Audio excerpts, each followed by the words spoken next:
Цвет настроения синий. Новая сольная концертная программа получила говорящее само за себя название «Цвет настроения».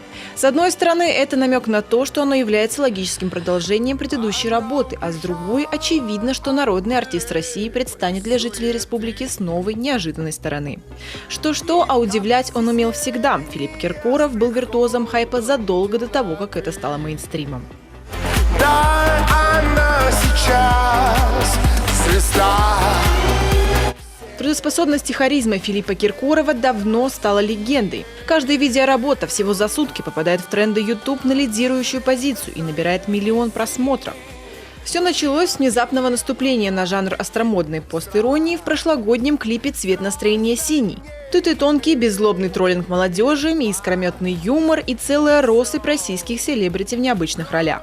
Неудивительно, что ролик собрал около 60 миллионов просмотров.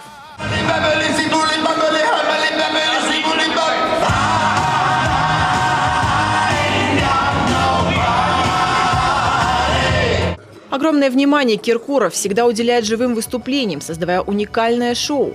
Новая программа «Цвет настроения» – это постоянная трансформация сценического пространства, фантастические декорации, сотни костюмов, новейшие технологии в сфере световых и визуальных решений, 80 человек персонала, участников нового шоу.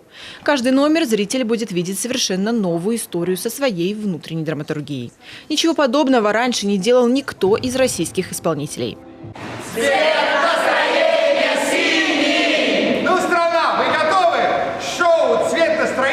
Едет к вам! И это сделал Франко Драгона!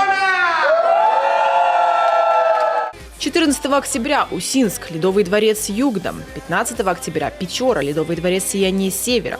16 октября – Ухта, Ледовый дворец имени Капустина. И, наконец, 17 октября – столица нашей республики. Шоу пройдет в Северной Олимпии. Пока можно только гадать, какие сюрпризы Киркоров приготовил в этом шоу. Но одно можно сказать наверняка – у зрителей цвет настроения к концу выступления будет яркий. Ксения Лосева, телеканал Юрка.